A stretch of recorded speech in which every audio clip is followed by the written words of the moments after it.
मोक्षमार्गस्य नेतारं भेत्तारं कर्म भूभृतां ज्ञातारं विश्वतत्त्वानां वन्दे तद्गुणलब्धये। यह तत्वार्थ सूत्र नामक महाग्रंथ है, जिसके छठे अधिकार के ऊपर हमारी चर्चा चल रही है। आश्रव तत्व की चर्चा की गई है और आश्रव क्या कारण है, आठों कर्मों के आश्रय के कारण, उनकी चर्चा यहाँ की गई है। जहाँ हमने ज्ञानावरणादि कर्मों के आश्रयों की चर्चा की और नाम कर्म तक की चर्चा हमने पूर्व की कक्षा में की है। आज हम गोत्र कर्म और अंतराय कर्म की आश्रयों की चर्चा करेंगे। गोत्र कर्म जैसे हम जानते हैं दो भेद है, उच्च गोत्र और नीच गोत्र, है ना। तो जिस कर्म के उदय से जीव का लोकमान्य उच्च कुल में जन्म हो वह उच्च गोत्र है, और लोकमान्य निम्न कुल में जन्म हो, इस प्रकार का निम्न आचरण करने वाला कुल, इस प्रकार का समुदाय है ना, वहां उत्पन्न हो, वो नीच गोत्र कहलाता है। और अंतराय कर्म, जिस कर्म के निमित्त से जीव को दान, लाभ, भोग, उपभोग, वीर्य, नाना प्रकार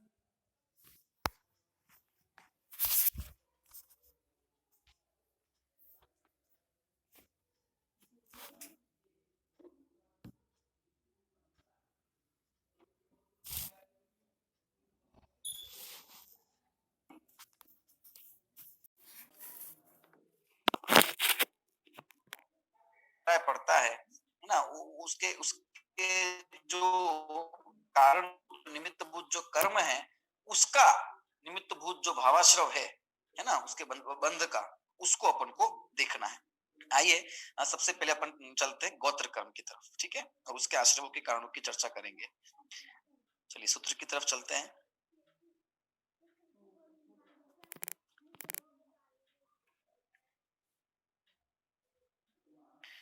सूत्र क्रमांक 25 हमारे सामने है। सूत्र क्रमांक 25 और 26, इन दो में गोत्र कर्म की चर्चा की गई है। सबसे पहले नीच गोत्र और फिर उच्च गोत्र, ठीक है।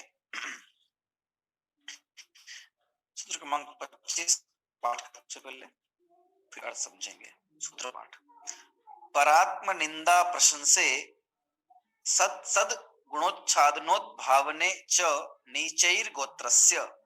पुनः परात्म निंदा प्रशंसे सद सत गुणोच्छादनोद्भावने च नीचैर गोत्रस्य। परात्म निंदा प्रशंसे सद सत गुणोच्छादनोद्भावने च नीचैर गोत्रस्य। सूत्र विच्छेद करते हैं, देखिए। पर डैश आत्म डैश निंदा डैश प्रशंसे, ठीक है। सत डैश, यहाँ पे द में अ जुड़ा हुआ है, विच्छेद करेंगे तो सत डैश असत डैश गुण डैश उच्छादन, ठीक है, उच्छादन डैश उद्भावने। सत डैश असत डैश गुण डैश उच्छादन डैश उद्भावने च नीचे प्लस गोत्रस्य, ठीक है। ये एक एक शब्द का हमने सूत्र विच्छेद किया है। अब देखिए, नीचे ही गोत्रस्य, नीच गोत्र का, ये मतलब हुआ नीच गोत्र का आश्रव जो है वो किस कारण से होता है ना। निम्न गोत्र जीव को बंधन होता है तो उसके पीछे आश्रव का क्या कारण है। देखो यहाँ पे, क्योंकि आश्रवों की चर्चा है, योग की चर्चा है, इसलिए मुख्यता से ना किया। वहीं फिर जब बंध की बात करेंगे तो उस बात करेंगे, पर बात वही आश्रव बंध, आश्रव होगा तो बंध होगा, ठीक है। तो कौन से वे भाव हैं, आइए देखिए समझते हैं इसको अपन। पर अब देखो, परात्म निंदा से यहाँ को जोड़ लो निंदा से, और आत्म को जोड़ लो प्रशंसा से। तो पर निंदा और आत्म प्रशंसा, ये हो गया।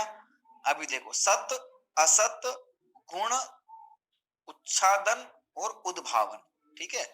तो सत और असत को गुण के साथ जोड़ लो, सद गुण का उच्छादन और असत गुण का उद्भावन, ठीक है। सत गुण का उच्छादन और असत गुणों का उद्भावन, चार चीजें हो गई। पर निंदा, आत्म प्रशंसा, सद्गुणों का उच्छादन और असद गुणों का उद्भावन। ठीक है, ये 4 नीच गोत्र के आश्रव हैं। आइए सूत्रार्थ देखते हैं अपन। देखिए, पर निंदा, आत्म प्रशंसा, सद्गुणों का उच्छादन और असत गुणों का उद्भावन, ये नीच गोत्र के आश्रव हैं। यानी कि जो नीच गोत्र में उत्पन्न होते हैं जीव, ठीक है, तो वे कैसे कैसे, तो देखिए जितने भी नारकी और तिर्यंच हैं, ठीक है, ये सारे ही निम्न नीच गोत्र का ही इनके उदय चलता है।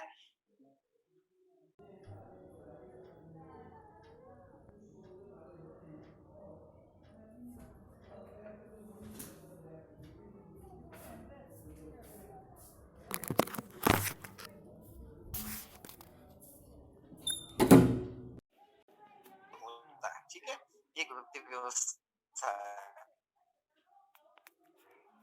होती है ना, इंद्र गोत्र में जीव का जन्म होता है।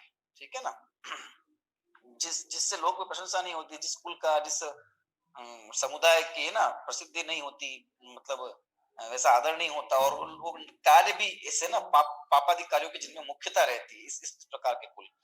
ठीक है, जहाँ अन्यों द्वारा जो है तिरस्कृत होना पड़ता है, या सहज ही, जैसे पशु वगैरह है तो पशु वगैरह का सम्मान होता है, इतना नहीं करते ना।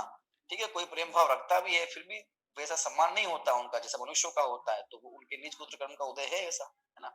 देखिए क्यों क्यों ऐसी दुर्दशा क्यों होती है जीव की, क्यों ऐसा अपमान उसको झेलना पड़ता है, इस जगह जन्म लेना पड़ता है ना।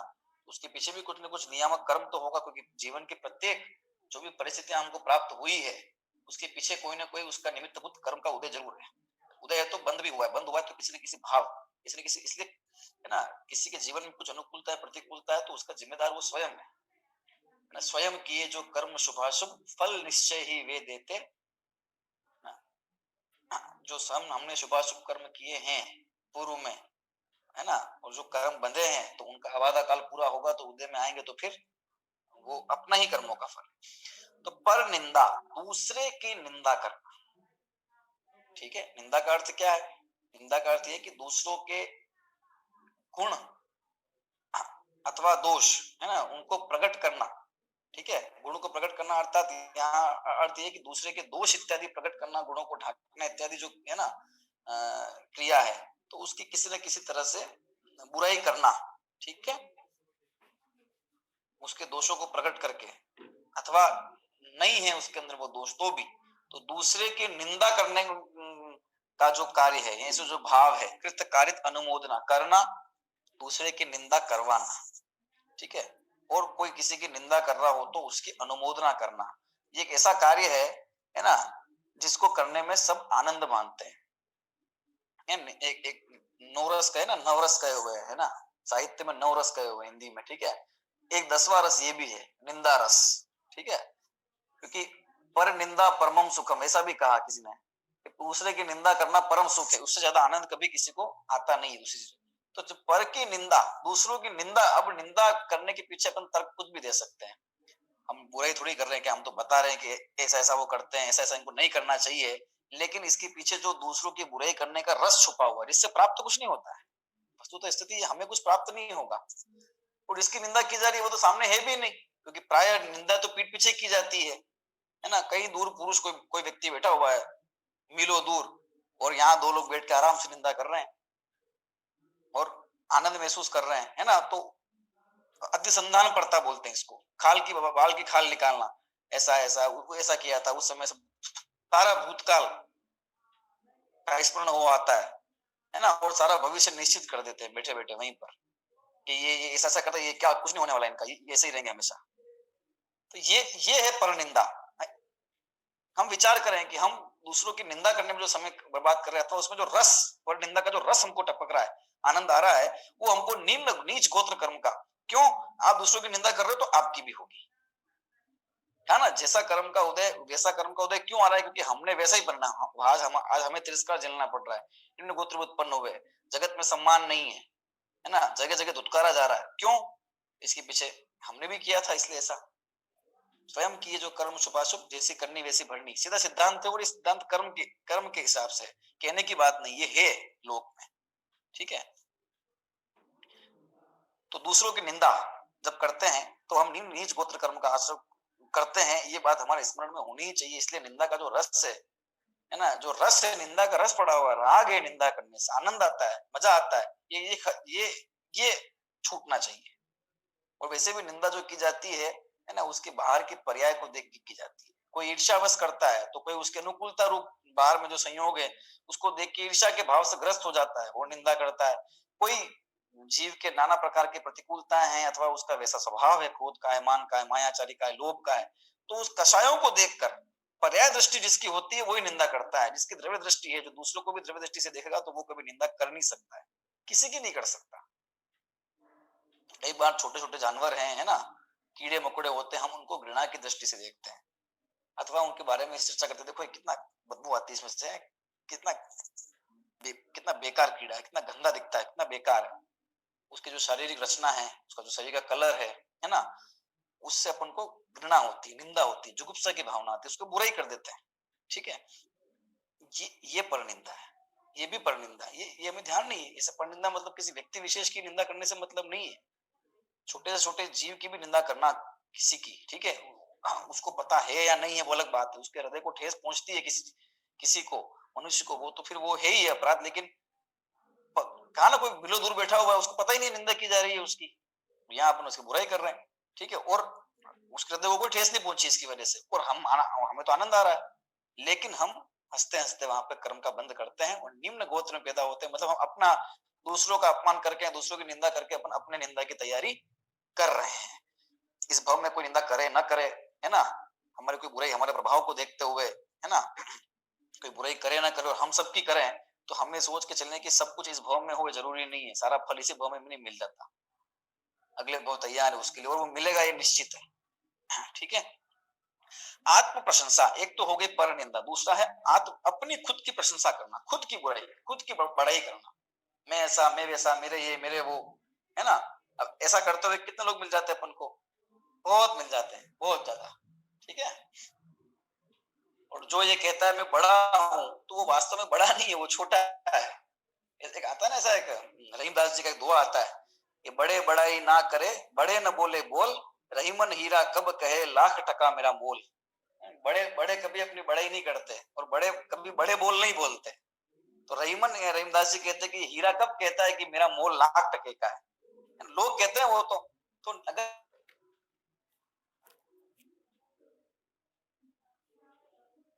की प्राप्ति है ना, कोई प्रतिष्ठित पद पर हम हैं, तो हम खुद अपने मुंह से क्या प्रशंसा करना है उसकी, जिसको लोग को कहना होगा तो कह देंगे, और उसकी चाह करना, यहाँ आत्म प्रशंसा करना या मेरी प्रशंसा हो, इस प्रकार की चाह करना, ये भी निम्न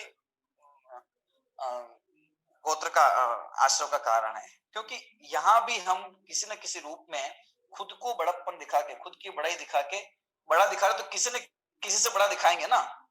जब किसी से बड़ा दिखाएंगे इसका मतलब कि बड़ा दिखाना ये एक आपेक्षिक स्थिति, अपेक्षा है। बड़ा मतलब मैं बड़ा हूं तो किससे बड़ा, है ना, इसका मतलब किसी न किसी को छोटा हम डायरेक्टली या इनडायरेक्टली कर रहे हैं, प्रत्यक्ष या प्रत्यक्ष रूप से, तो ये भी तिरस्कार हो गया, आत्म प्रशंसा। इसलिए खुद को प्रशंसा करने का भाव, है ना। अब खुद की प्रशंसा अपने गुणों के हिसाब से हो सकती है, अपने में कोई ऐसी विशिष्ट कोई कला है, कोई क्वालिटी है, कोई पढ़ने में होशियार है, कोई खाना बना,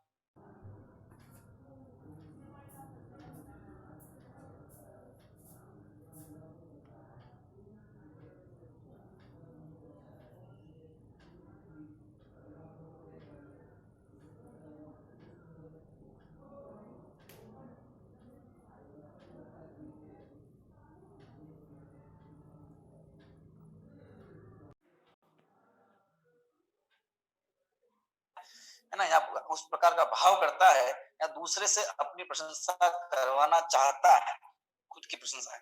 ठीक है, तो वो सब कर अनुमोदना से वह जीव नीच गोत्र कर्म का आश्रय करता है। देखो कहाँ कहाँ हमारे भावों में भूल होती है, सोचते इसमें क्या दिक्कत है, इसमें क्या तकलीफ दे रहे हैं दूसरों को, इसमें क्या दिक्कत है। पर ये भाव क्या है, भाव अगर है तो कुछ न कुछ बंधेगा कर्म उससे, है ना। अरे आत्मा का तिरस्कार है भाई, पर वस्तु से स्वद्रव्य को बड़ा मानना, जबकि स्वयं आत्मा है ना, तिलों की नाथ है, संपूर्ण तत्व है, और हम पर वस्तु से अथवा ये इन पर्यायों से उस आत्मा का तुलना करें, जबकि वो परिपूर्ण है अपने आप में। उस आत्मा का तिरस्कार हुआ कि नहीं हुआ, स्व तिरस्कार है कि नहीं है, ठीक है। और ये सब मिथ्यात्व के वशीभूत होकर होता है। दृष्टि जीव तो जो स्वयं को अपने आप को आत्मा मानता है और सारे जगत के जीवों को है ना आत्म दृष्टि से द्रव्य दृष्टि से देखता है, तो वो ना तो पर निंदा करेगा ना आत्म प्रशंसा करेगा। आत्म प्रशंसा मतलब वहां आत्म सम्मान है, अपनी आत्मा के अनंत गुणों का सम्मान, वो है वस्तुतः आत्म प्रशंसा, ये नहीं है, ठीक है। यहाँ उसका आत्म प्रशंसा का अर्थ ये है, आत्म मतलब खुद की तारीफ करना, ठीक है। सद्गुणों का उच्छादन, अब देखो इसमें क्या है, सद्गुण, सत मतलब जो है, सत मतलब है, जिनका ऐसे गुण जो व्यक्ति में कोई गुण है उसका उच्छादन करना, ठीक है। उसका उच्छादन करना मतलब उसको ढांकना, दूसरों के अंदर विद्यमान जो गुण है उसको ढांकना, उसका उच्छादन करना है। किसी में कोई अच्छी बात है, कोई बढ़िया चीज है, तो उसको तो नहीं कहना, कोई चार लोग उसकी तारीफ कर रहे हो तो उसमें कोई उसकी कोई बुराई कर देना बीच में, अथवा मन ही मन में ईर्ष्या करना, अथवा मन में सोचना कि इसका सम्मान नहीं होना चाहिए, इसकी अच्छाई नहीं होनी चाहिए, इसकी क्यों सब तारीफ कर रहे हैं, सब इसी गुण क्यों गाते रहते हैं। इस प्रकार का मन में अगर हो तो वचन द्वारा तुरंत विरोध कर देना, ठीक है। और अगर ये नहीं कर सके तो मन ही मन में ईर्ष्याग्रस्त कुंठाग्रस्त होते रहना, और नहीं हो तो वहां से उठ के चले जाना, अथवा कुछ और ऐसा कुछ भी क्रिया मन वचन का है ना, कुछ भी ऐसी क्रिया होना कि जिससे हमारा मतलब मिला के हमारा मन जो है वो दूषित हो जाना, दूसरों की विद्यमान गुणों को अगर कोई प्रकट कर रहा है तो, और या फिर स्वयं उसके बारे में वर्णन करे तो उन गुणों को तो ढांक देना, और जो बुराइयां हैं बस उसी को प्रकट करते रहना, वहीं पर निंदा का समझ लो एक प्रकार से प्रकार हो गया है, सद्गुणों का उच्छादन, ठीक है। दूसरी बात, अगर इसको अपन द्रव्य दृष्टि से देखें तो आत्मा है, आत्मा के अंदर अनंत गुण है, ज्ञान दर्शन सुख वीर्य, है ना, उसमें दुख का नामो निशान नहीं है ना, ज्ञान तो है ही नहीं, वो है वो पर्याय में है।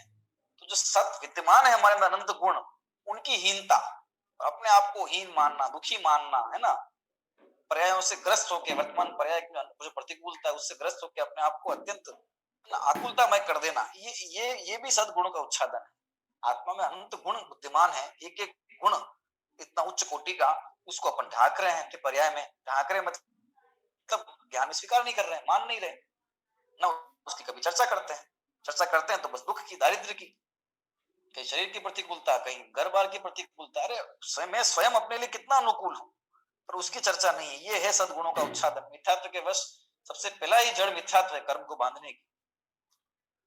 और असद गुणों का उद्भावन, और जो नहीं है, असद गुण मतलब जो गुण नहीं है, तो दूसरों के अंदर जो गुण है उसका तो करना, ढकना, और असद गुणों का उच्छेदन मतलब जो अपने में, अपने स्वयं में जो गुण नहीं है, असत है ही नहीं, उसका उच्छेदन करना। मैं ऐसा करता हूं, मैंने ये किया, मैं वो करता हूं, मैं है ही नहीं, किया ही नहीं कभी ये काम, अथवा कोई कोई किसी की तारीफ की जा रही हो, किसी की प्रशंसा की रही है, वो उसका तो माइंड बहुत तेज है, अथवा उसकी तो नजर बहुत तेज है, उसकी अथवा पकड़ बहुत तेज है, किसी भी चीज के बहुत जल्दी कैच कर लेता है ना। नहीं नहीं, मैं भी कर लेता हूँ, मैं भी अच्छे से कर लेता हूँ, है ना। हाँ, मैंने अपनी कोई घटना सुनाने लगना, अपने बारे में कोई बात करना, अथवा मन में सोचना, जरूरी नहीं इंसान वचन से कहे ही कहे, है ना। बहुत सारे लोग प्रकट कर देते हैं, बहुत सारे लोग जहां सोचते हैं कि भाई यहाँ कुछ बोलूंगा तो ठीक नहीं रहेगा, तो मन में सोचते रहते हैं। तो जो चीज अपने में नहीं है उसका उद्भावन करना या दिखावा करना, इसको अपन ये भी कर इस है ना, इसमें नीच गोत्र कर्म के आश्रय के कारण अपन नहीं कह सकते कि दिखावा करना। ये जो दिखावा करने की प्रवृत्ति, शो ऑफ करने की प्रवृत्ति जो निरंतर बढ़ती जा रही है। आज अपन जब देखते हैं परिवेश चारों तरफ का, तो आपको नजर आता है कि भाई वो है ना, ऊंची दुकान फीके पकवान, दम नहीं है लेकिन प्रदर्शन करना है हर चीज का ना। आंतरिक जो गुण है, हमारे आत्मिक गुण है, उनकी तो प्रभावना हो, है ना, वो तो जिस तरह से वृद्धिंगत हो, है ना, क्या किस तरह से ज्ञान दर्शन चरित्र निर्मल हो, उसकी तो बात ही नहीं है। लेकिन जो नैतिक गुण है वे भी नहीं होते हैं, और किस प्रकार का दिखावा, और सब दिखावा किसके आश्रय से, शरीर और शरीर का पोषण करने वाली जो वस्तुएं हैं उनके आश्रय से। ये सब बाहर में अपने आप को बड़ा दिखाने का भाव, इसको बोलेंगे आत्म प्रशंसा। और असद गुणों का उत्भावन, ये हमको नीच गोत्र कर्म का आश्रय कराता है ना। मैं बहुत सुंदर हूं, मैं बहुत सुंदर दिखूं, मैं बहुत सुंदर लगता हूं, तो अपने रूप पे मुग्ध होते रहना, और दूसरे द्वारा अपने रूप की तारीफ हो, ऐसा हमारा प्रयास करना है। डाल दिया फोटो, फेसबुक पे डाल दिया, यहाँ डाल दिया, फिर इंतजार कर रहे हैं कि कोई लाइक करे, इसमें कोई कमेंट लिखेगा, वेरी नाइस है, बहुत अच्छा, ये वो, तब हमको, हम उसमें प्रसन्न हो रहे हैं, ये अभिमान कर रहे हैं। और अभिमान मान करा तो मान जाएगा, सम्मान चला जाएगा, ये व्यवस्था है लोक की। इसलिए ज्ञानी का जीवन कैसा है ना, रूप रंग में तीर्थंकर का जीव, तीन लोक में कोई उनके जैसा रूपवान नहीं होता, तो मान जरा सा नहीं होता, प्रशंसा करवाने का भाव जरा सा नहीं होता। विद्यों के धारी परम मुंडराज अत्यंत तेजस्वी शरीर के धारी होते हैं, इनको देखते ही हृदय में है ना सम्मान, प्रेम और उनके प्रति विनम्रता का भाव उत्पन्न हो जाता है। वे विरोध भूल जाते हैं, पशु भी भूल जाते हैं, मनुष्य क्या, इतने रूपवान, इतने तेजस्वी काया वाले, इतने कांतिमान, और जरा भी अभिमान नहीं होता। तो मिलता भी किसको है, जो उसको चाहता नहीं। ऐसी व्यवस्था है लोक की, है ना, लोक की व्यवस्था, यही नैतिकता भी है। लोग भी तो कहते हैं जिन्हें कुछ नहीं चाहिए वे नर शहंशाह।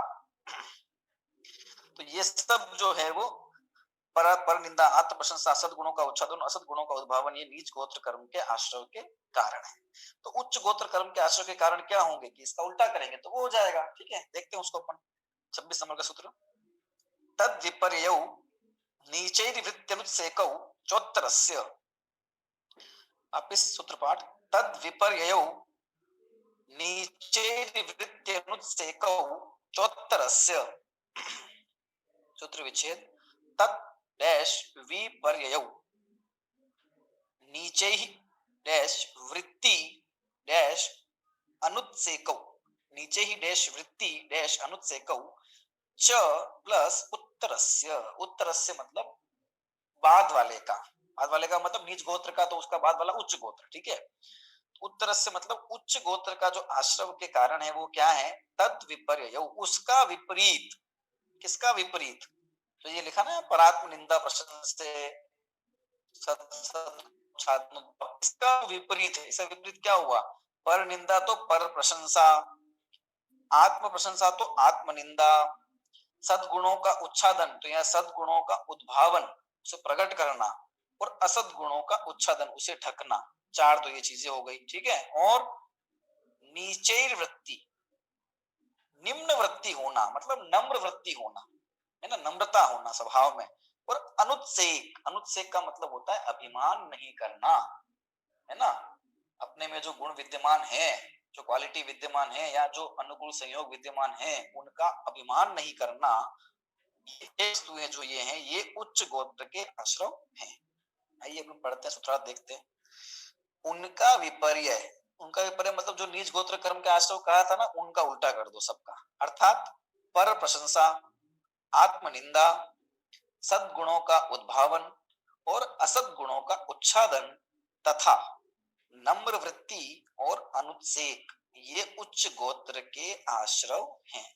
उच्च गोत्र किसको प्राप्त होता है, मतलब लोकमान्य ऐसे ऐसे स्थान में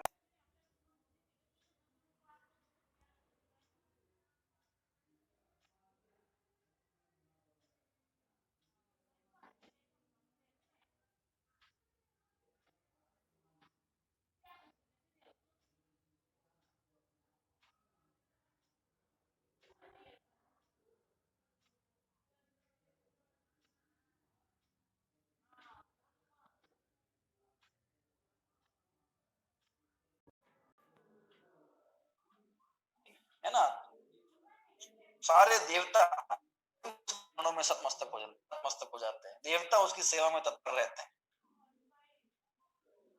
है ना, बड़े से बड़ा उच्च से उच्च प्रतिष्ठा वाला जो पद है लोक में, गति का जीव है, वो उनके चरणों में नतमस्तक, क्योंकि ऐसा उनका कर्म का उदय।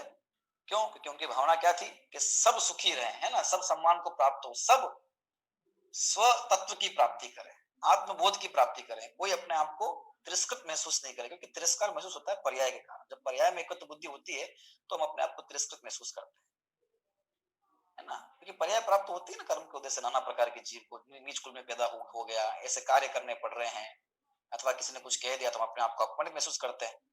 ठीक है, अपने आप को आत्मा मानने वाला व्यक्ति अपमानित महसूस कभी नहीं कर सकता, इसलिए नरक में रहने वाला व्यक्ति है तो नीच गोत्र कर्म का उदय चल रहा है उसको जीवन भर, है ना, पशुओं को नीच गोत्र का कर्म उदय चल रहा है, लेकिन अंदर में सम्यक दृष्टि हो गए, नारद के अंदर में सम्यक दृष्टि हो गया और उच्च गोत्र में पैदा हो जाता है, तिरंच उच्च गोत्र में पैदा हो जाता है, सम्मान को प्राप्त प्राप्त कर लेता है। तो आत्मसम्मान जो करे तो करता है, वो दूसरे का तिरस्कार नहीं करता, ऐसा व्यक्ति सम्मान को प्राप्त करता ही करता है। लौकिक सम्मान की बात है, हालांकि वो भी मोक्ष मार्ग में उपादेय नहीं है, पर होता है। तो पर प्रशंसा, दूसरे की प्रशंसा करना, दूसरे की प्रशंसा करना मतलब दूसरे की निंदा नहीं करना, ये अर्थ है उसका। ठीक है, प्रशंसा करना मतलब ऐसा नहीं कि चाटुकारिता करना, है ना।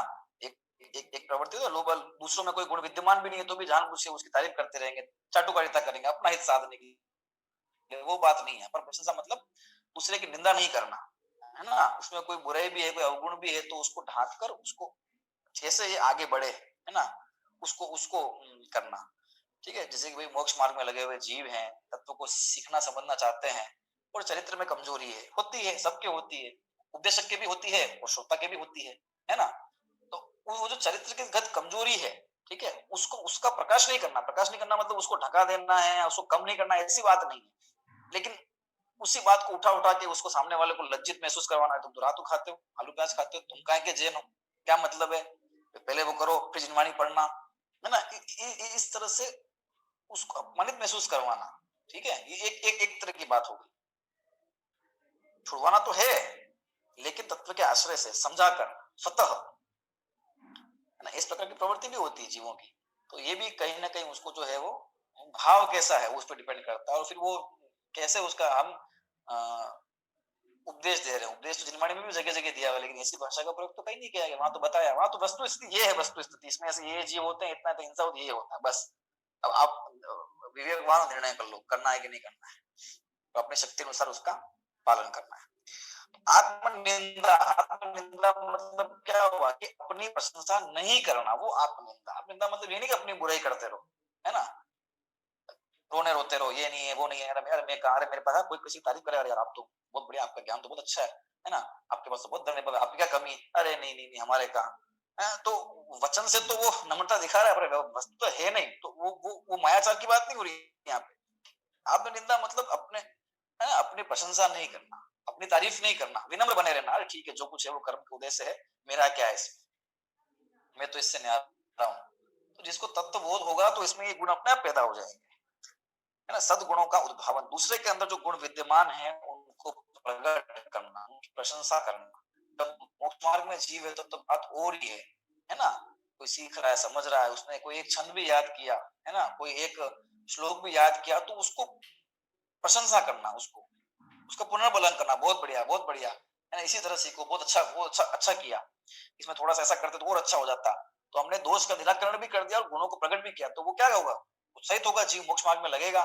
ऐसे ही छोटे बच्चे हैं, घर में है, वो मंदिर गए, ठीक है, कुछ गलती भी हो जाती है, कोई बच्चा चावल खा लेते, कुछ भी कर लेते, तो एक भाई हम उनको डांटने लग गए तुरंत, और इससे बच्चों के जाना ही नहीं मंदिर, छोटा बच्चा भी समझता है, पर एक अपन उसको प्यार से उसको समझाए, अथवा उसने कुछ अच्छा अच्छा कार्य किया, कोई अपने कोई, चलो ये तुमको स्तुति याद करनी है, तो उसने याद करके सुनाई, अथवा चार छंद सुना है, तुम उसको प्रोत्साहन दे रहे हैं। तो ये गुणों का उद्भावन करना, सद्गुणों का उद्भावन। और अगर निश्चय से देखें तो अपने आत्मा के गुण, अनंत गुण, अस्तित्व वस्तुत्वादी, है ना, उनको उनकी महिमा होना चित्त में, उद्भावन, उन्हें प्रकट करना, अपनी वाणी में करना, अपने ज्ञान में करना, वो उससे उच्च गोत्र कर्म का आश्रय।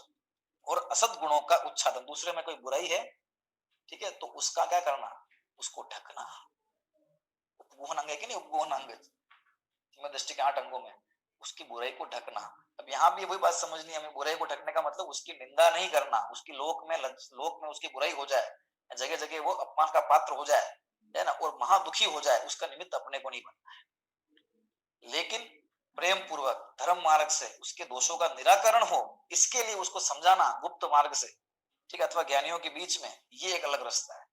ये थोड़ा फिर समझना है। असद गुणों का मतलब किसी को कुछ कहना नहीं, जो करना है करते रहो, अपने क्या करना, है ना, जहां अपनी बात सुनी जाए, जहां थोड़ी चलती हो, और वहां भी अपन इस तरह से, है ना, अनुत्साह की प्रवृत्ति रखें, तो ये भी ठीक नहीं है, ठीक है ना।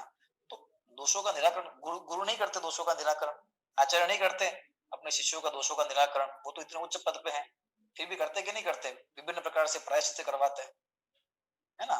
ये वो उसकी विधि है हर हर कार्य को करने की, तो उसका विपरीत ग्रहण नहीं करना है, बुराई नहीं करना।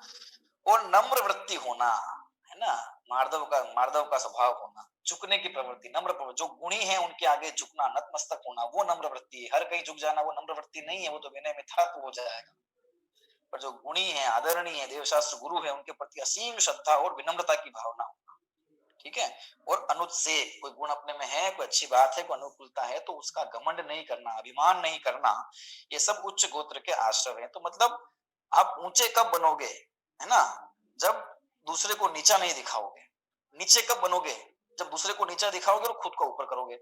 ऊंचे कब बनोगे, जब दूसरे को ऊपर उठाओगे और खुद को, है ना, प्रशंसा नहीं करोगे। ये कहने का मतलब ये है इसके अंदर। ये अगर तत्व ज्ञान का आश्रय है, तो ही वास्तव में सच्चा ये कार्य हो पाएगा।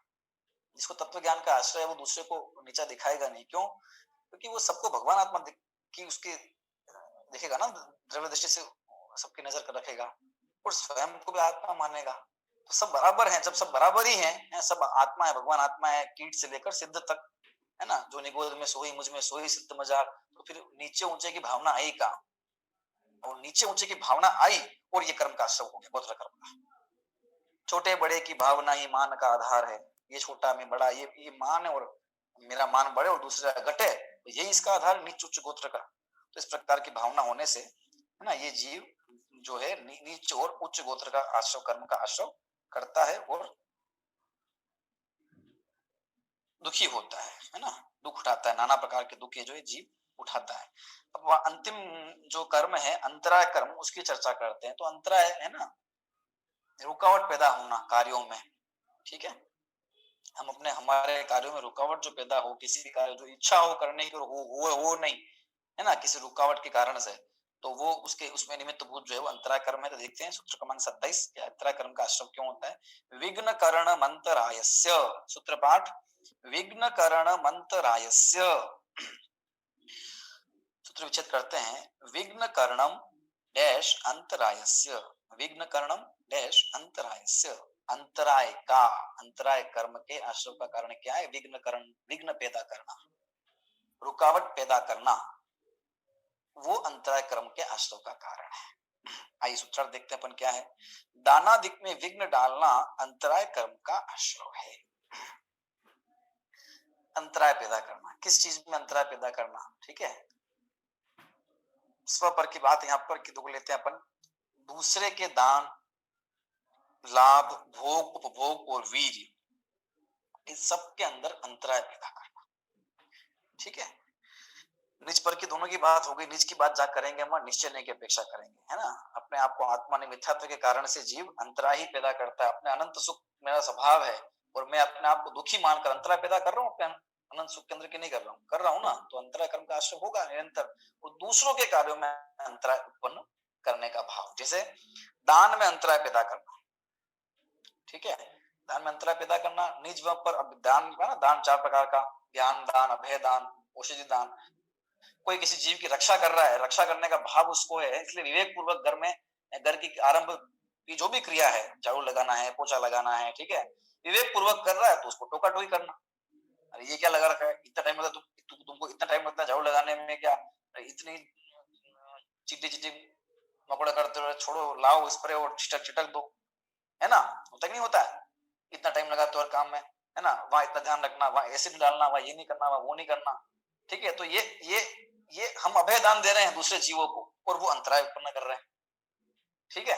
ज्ञान में अंतराय उत्पन्न करना, है ना। अब देखो, ज्ञान में अंतराय, ज्ञानामणि कर्म का आश्रय कारण भी हो गया, यहाँ इसका भी हो गया, ठीक है। तो अंतराय उत्पन्न, ज्ञान में अंतराय उत्पन्न करना। कोई पढ़ रहे तो पढ़ने नहीं देना, सीख रहे तो सीखने नहीं देना, अथवा निंदा करना। जब ये बात धर्म मार्ग में तो विशिष्ट है। दान, है ना, आहार दान इत्यादि में, या किसी को कोई वस्तु अथवा कोई, है ना, मंदिर का जीर्णोद्धार का कार्य है ना, विद्यालय हमारे चलते हैं, वहाँ जैन विद्यालय, वहाँ बच्चों को शिक्षा के कार्य है, जिनवाणी के लिए दान देने का कार्य है ना। जो भी हमको पुण्य के उदय से ये पूंजी मिली है, उसको अपन सही जगह प्रभावना हेतु दान देना चाहें और उसमें अंतराय उत्पन्न करें। पति पत्नी देना चाहे तो पत्नी, है ना, अंतराय या तो मना कर रही है, या फिर वो उसका मूड ऑफ हो गया, है ना, या वो चाह नहीं रही है पर कह नहीं है, तो वो अपने अंतराय करना। उत्साह, दान देने में उत्साह होना चाहिए, क्योंकि दान अपनी शक्ति प्रमाण ही देना चाहिए, शक्ति से अधिक नहीं देना। दान उतना ही दीजिए जितना है ना मन में खेद ना हो जाए, और दान देकर मन में खेद नहीं हो, और दान देने से मन में खेद नहीं। दान की चर्चा की तो मन करेंगे अपन, ठीक है। और पत्नी कहीं बोली बोल के आ गई, पति ने डांट दिया, ऐसे कैसे बिना पूछे कैसे क्या कर दिया, है ना। हालांकि आपसे परामर्श करना चाहिए, सही बात है, लेकिन तो दान दे मन हर्ष विरस के, तो अंतरा उत्पन्न नहीं करना उसके अंदर, ज्ञान में, दान में, है ना, आराधित दान में। लाभ, किसी को किसी चीज का लाभ है, मतलब प्राप्ति हो रही है, उसके अंदर अपन रुकावट पैदा कर रहे हैं, है ना, वो अंतराय कर्म का आश्रय का कारण हो गया। लाभ सिर्फ वस्तु के लाभ की बात नहीं है, अनेक प्रकार से किसी प्रकार का कोई लाभ है ना। भोग, जो एक बार भोगा जा सके, उपभोग जिसको बार बार भोगा जाए, तो भोग की वस्तु में भोजन हो गया, है ना, किसी के भोजन में बाधा उत्पन्न करना, ठीक है। कोई किसी वस्तु का भोग है तो उसमें बाधा उत्पन्न करना। उपभोग, जो इसका बार बार उपभोग किया जाए, कोई वस्तुएं हैं, है ना, उपलब्ध नहीं करवाना या बाधा उत्पन्न करना या जानबूझ के उसको रोकना। एक हमारे अंतराय कर्म के उद्देश्य हमको नहीं मिल रहा है, ये अलग बात है। अब बांध कौन रहा है, जिसको नहीं मिल रहा है, ठीक है, अगर वो वहां पर समता भाव को धारण करता है तो वो अशुभ कर्म का आश्रय नहीं करेगा, है ना, और वो काम निर्जरा और यहाँ पे तत्व ज्ञान पूर्वक है तो शांत भाव से मंद कषाय से उसको शुभ कर्म का आश्रय होगा। लेकिन जो दिक्कत पैदा कर रहा है, मंदिर जाने में दिक्कत पैदा कर रहे हैं, खाने में दिक्कत, पीने में दिक्कत, बार बार टोका टाकी करना, है ना, इस भावना से कि इसको इस कार्य सिद्ध नहीं हो, है ना, ये जितने भी लोक वृत्ति है हमारी, ये सारी आ गई इसके अंदर। लड़ना झगड़ना आपस में, ये तू ये मत कर, तू ये मत कर, इसका मतलब हम उसको अंतराय उत्पन्न करना चाह रहे हैं, ठीक है। गलत कार्य की रोका जाए अलग बात है।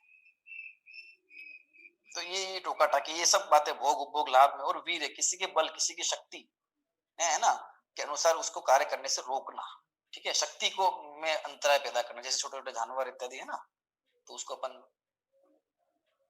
अनेक प्रकार से पीड़ा देते हैं, परेशान करते हैं, जानवरों को परेशान कर देते हैं लोग, पत्थर मारते हैं इत्यादि क्रिया करते हैं, उसके बल का हरण करते हैं, उसके बल को प्रकट नहीं होने देना, ठीक है ना, कौतूहल बस, केवल बस मजा आ रहा है इसलिए कर रहे हैं, ठीक है। अब यही आत्मा के विषय में अपने आप के विषय में लगाओ, तो यहाँ पे अपना जो अनंत सुख स्वभाव है, स्वयं को ज्ञान का दान नहीं देना, पढ़ सकते हैं और पढ़ना नहीं, शक्ति है तब करने की और तब कर नहीं रहे, शक्ति है दान देने की और दे नहीं रहे, ये सब स्वयं को अंतराय कर नहीं करेंगे। हम अपने आप को अंतराय पैदा कर रहे हैं, दूसरों को अंतराय पैदा कर रहे हैं, तो निश्चित रूप से हमको भविष्य में अंतराय पैदा होने वाला है, ठीक है।